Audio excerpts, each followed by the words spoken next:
Today I'm going to be talking about our salt pot heat treating system. We've gotten a lot of questions about this, and for most folks this is a very new concept, or maybe they've heard about it, don't understand exactly how it works or why we would want to use it. So this is our tall high temperature salt pot. This is for heat treating swords mostly, although we do sometimes use it for heat treating chef's knives, other things, other smaller items.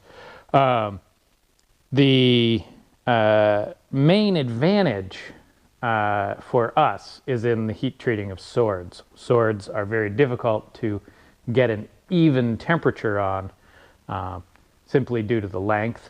They're also very awkward to heat treat because anybody who's heat treated a sword will know that along with that difficulty of attaining an even temperature, the simple weight of the sword itself can be problematic. If you are holding the sword through your forge flat-wise, it'll bend under its own weight during the heating process.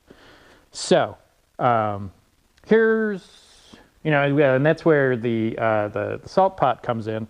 We're going in vertically, so we've kind of gotten around gravity, or in some sense gravity is working for us, and the salt pot allows us to achieve a fairly uniform heat. I'm going to go over it quickly, then I'll show you all the sort of details of the mechanism, and then we'll talk a little bit more about how it works, what things to be concerned about, what are some of the dangers, because there are some. And then we'll finish off by looking at our low temp salt pot setup, which is a very different beast. Okay, so essentially the high temp salt pot that we use, and we built ourselves, is just a large vertical forge. We've got 2 burner ports. It is insulated in really exactly the same fashion as a normal forge, a normal propane forge. K-wool insulation. It is not coated on the inside, however, because we are working at low enough temperatures that the insulation doesn't require extra protection from heat. And in addition to that, there's no chance of abrasion, so no concerns there. This is actually made from the inner stainless steel portion of a insulated nitrogen tank. So there used to be a larger just steel outer section. The liquid nitrogen tanks are double wall, insulation in between. A little bit of a pain to get apart, but they've got this really nice tank inside. For sword heat treatment, we had to extend upward a little bit. So this brings us to our first key point. It is absolutely necessary that you have heat all the way to the top of your salt pot. And I'll get into why in a minute. But when constructing or designing, buying your materials, all of that, you'd want to make sure that your furnace is almost exactly the same height as the tube you're going to put in it. If your tube is going to extend out, you do not want your salt to extend out of that heated interior. So, right now we've just got a cap on here to help keep junk out. This is our tube itself is 1/4 inch wall 304 stainless, and this is I believe it's a 4-inch square tube. If you go in on the diagonal, that'll give you about 4.5 inches of width. We don't really make any swords that are 4.5 inches wide, but in a curved sword you need that extra effective width.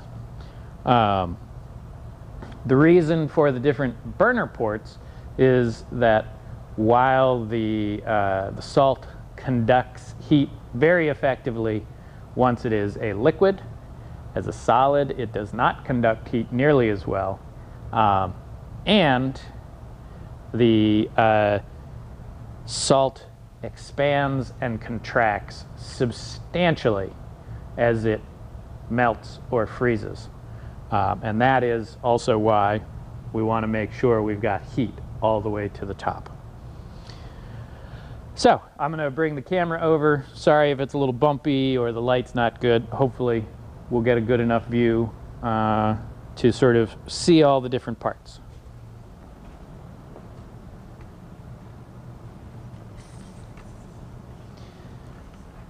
We'll start at the top. We have an exhaust port here, which also serves for preheating of the blades. You want to make sure that your steel is preheated before it goes into the salt. The salt is in here. Again, not sure how much you're going to be able to see just due to the lighting. And you can see that over time, even the 304 is breaking down. And that is not because of the molten salt so much as it is just the effects of corrosion. Having that salt on the surface greatly increases the rate of corrosion for essentially any steel. Even stainless steels. So as you can see here, we've got the KO wool. This is a 2-inch layer just for good insulation. Sorry about tipping in doing this. Burner port, you know, nice and simple, just piece of angle iron, 2-inch opening, and then the lower port. What you can't see in there, because it's all enclosed, is that this tube obviously extends all the way down and is just sitting on the bottom of the furnace. So that's the basic structure. Let's move on to the safety. Process of using this, we start off with a burner in the upper port. This turns out to be high enough. It could be a little higher. The main thing is you absolutely have to melt the top of the salt first. Folks who have a electric version of this, because you can do high temp salts using a kiln. There are some commercially available. Doesn't matter too much. It all essentially melts at the same time. When using a propane burner, wherever that burner is will melt first. And the problem with that is that when it melts, it expands a lot. So the areas that are still solid are bonded very effectively with the walls of the tube. They will not move. So basically what you have is a pressurized section of the tube. So it is important that the top of the tube melts first, and then you start working on melting the lower section. So we toss a burner in the top here, let it run for maybe a half hour or so, check periodically. Once we see that the top is molten and pretty well heated, then we can switch to the bottom port and bring the whole thing up to temperature just from the bottom port. As I said earlier, once it is liquid, it conducts heat very effectively. In those early stages when you have that sort of mixture of solid portions and liquid portions, that's where you need to be careful. Our first salt pot, before we realized this, we eventually developed a leak at the bottom because we were just heating from the bottom, and as that portion would heat and melt, the salt would become liquid and expand, and the bottom of the tube actually got stretched until it opened up a crack. So the force there is substantial. The only time I have actually been burned while using the high temp salts was because of a solidification issue. And this is going back to, I said that you have to make sure you're not extending beyond the heated portion with your salt. And that was something that I learned somewhat painfully, luckily not disastrously, but this tank didn't used to be extended up like this, and the tube extended above, and it was insulated, but there was no heat applied to it. What ended up happening on a chilly day, I started the top burner. It actually melted the top portion of the salt, and as more and more of the salt melted, it expanded upwards into that unheated zone, and the top chilled and solidified and formed a hard plug at the top. I discovered this was going on, thought, wow, that's not good, so I actually used a torch to get that melting again. Unfortunately, what I didn't realize is that it had already developed some pressure underneath. So as I'm melting with the torch, suddenly, bam, some molten salt burst through. I got spattered. It all worked out fine. I'm not too disfigured, or more disfigured than before anyways. So, first key aspect, make sure that your salt does not extend beyond where it's going to get heated. As part of that, as you start using a salt pot, you'll find that you'll discover very quickly that there is this enormous expansion and contraction. So you have to approach it with some caution, or at least slowly in the initial filling of the salt pot. Never pour raw salts into the molten salt. Always fill while it's cold, let that melt, let it solidify, add more as necessary. Do not add raw salt to the molten salt. Salt is notorious for absorbing moisture. If you know anything about steam explosions, you know that getting water into a superheated condition, you'll get some pretty gnarly stuff going on. That is also why all the blades need to be preheated. You need to get them up at least above boiling temperature of water. So aim for like 300, 400 degrees in that preheat that I had mentioned earlier. Then you can go into the salt safely. As long as you use them carefully, the molten salts are actually quite safe. But you have to remember what they are. It's essentially, as others have noted, a tube of magma, and you would not play with magma.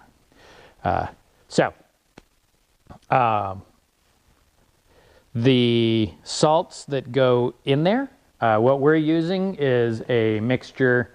It's basically a 50-50 mixture of sodium chloride and calcium chloride, which are both pretty readily available. There are also commercial heat treat salts that you can buy. Those will be more expensive, but probably in the long run a better bet. At this point, we've been using this salt for a long time. Can't easily switch over to the commercial types. So, as I was mentioning earlier, we start off by preheating the top. Wait to see that upper portion actually melted, starting to get a bit of a red color. This will melt at about 900 degrees, I believe. Might be a little hotter than that. But it melts when it's not really glowing yet. So it's very black. You want to make sure that you've gotten it sufficiently above its melting temperature that when you switch to the other burner port, it's not going to refreeze at the top. It really shouldn't. You are continuing to have the flame in there. You're still applying heat to it. But just in case, it's a good idea to have that top portion pretty well preheated before you switch to the bottom part. If you build a smaller version of this for just doing knives, it's much less of a concern. Probably just having a single burner you know, a little bit below center on even, say, a, you know, 18-inch tall tank, should work out fine. It should all come up to temperature roughly the same. It is important that you bring it up reasonably slowly, just so you don't develop hot spots before everything melts. But as long as you know, as I said before, as long as you approach with some caution, it's fairly safe. Having preheated the top, we switch the burner to the bottom. Continue to check. We you know, check the color, liquidity, the temperature, because we do have a thermocouple probe that we can use in this salt pot. You can build or buy an actual digital controller for your high temp salts, and those work whether you are doing a propane setup, as we have, or an electric setup. If you're doing a propane setup, you just need to be sure that you have a positive lighting mechanism, so that you're not just, you know, because it will tend to be turning on and off a lot once you get further in, and don't want anything to go boom. So all of that is on you. We just use a normal burner because we're not that technologically savvy. Just using the burner alone, you can actually achieve a very even temperature. There's just so much thermal mass that the burner will not easily change the temperature with any real speed. It also is great because once it is up to temperature, now, you know, preheat our blade, put the blade in the salt, it will come up to the desired temperature evenly, quickly. You're talking about 30 seconds to bring a sword, you know, 30 seconds to maybe a minute to bring a full-length sword up to, say, 1475 Fahrenheit. And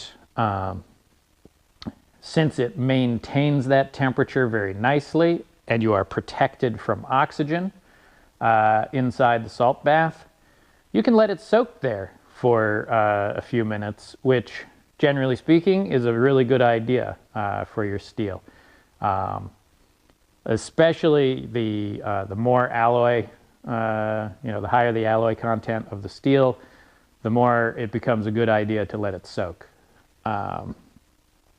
So as you get into the much higher alloy steels that require really extensive soak times, you know, especially once you get to the stainless steels, then you really need to have a digitally controlled system, because your soak times can be 15, 20, you know, 20 minutes, half hour even. So you're much better off at that point with a digitally controlled system, possibly just purchasing one of the commercially available setups. Once we're up to temperature, bam, into the oil. You know, the main thing there, make sure you're not, you know, make sure you're on a non-flammable surface, because you will get drips of molten salt. Make sure you're not on a wet surface.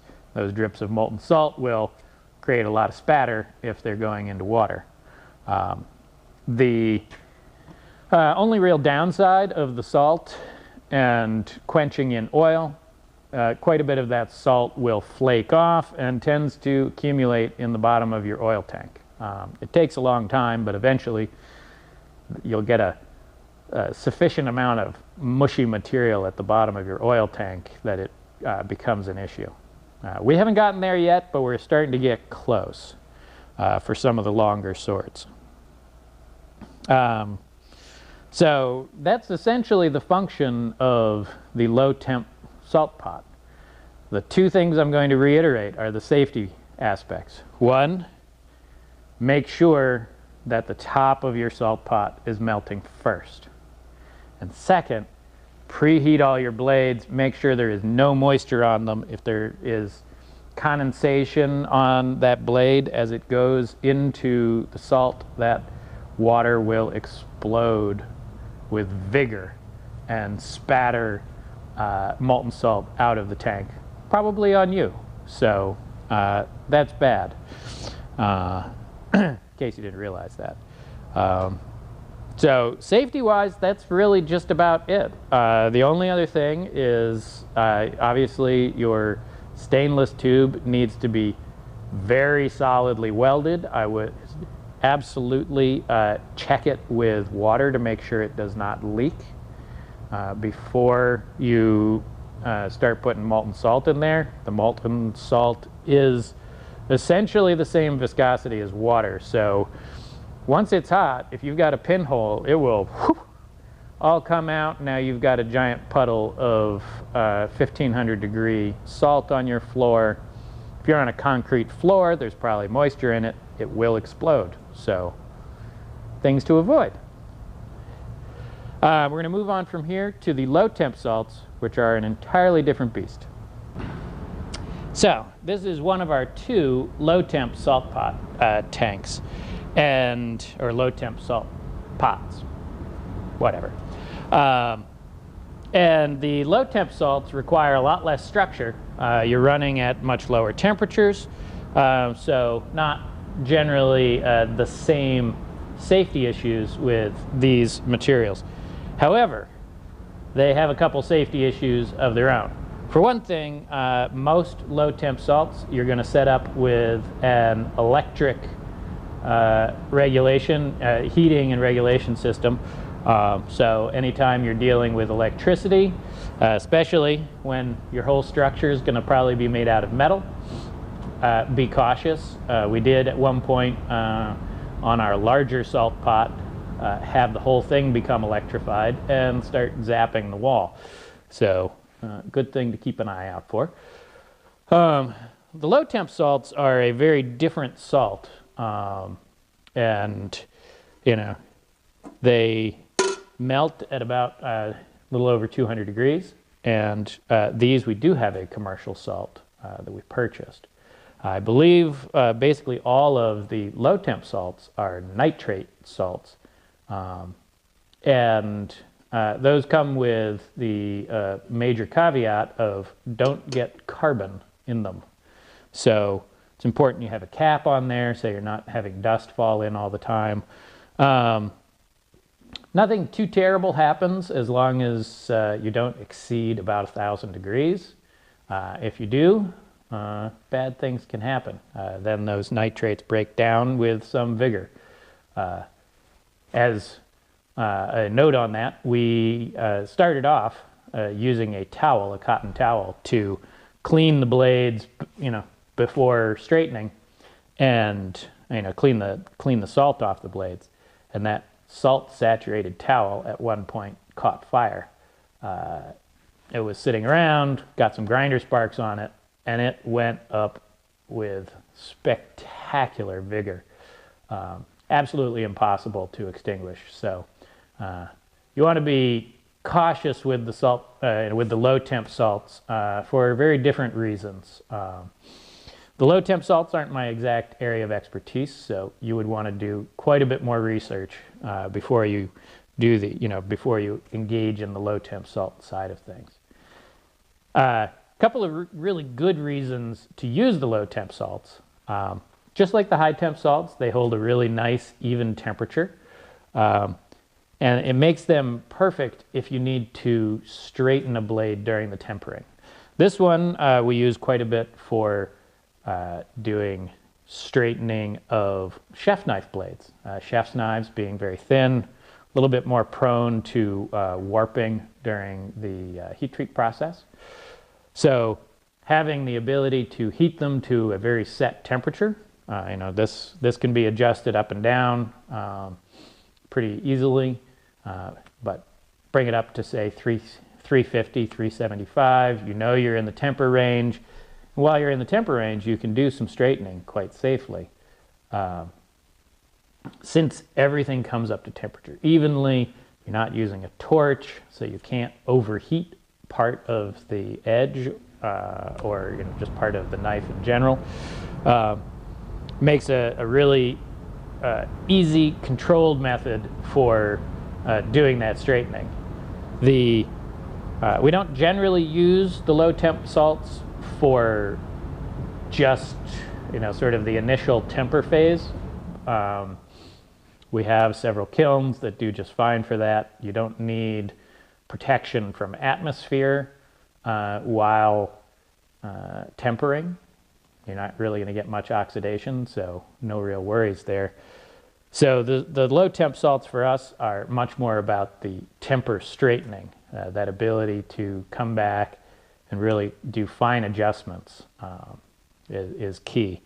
And that's especially nice on the swords. Our sword salt pot is currently, the low temp salt pot is currently taken apart. That's why we're looking at this one. So why don't I bring you down here closer and we will see what this looks like and get a peek at the controller. You can see we've got just a little door on top. The salts look nice and pretty in there.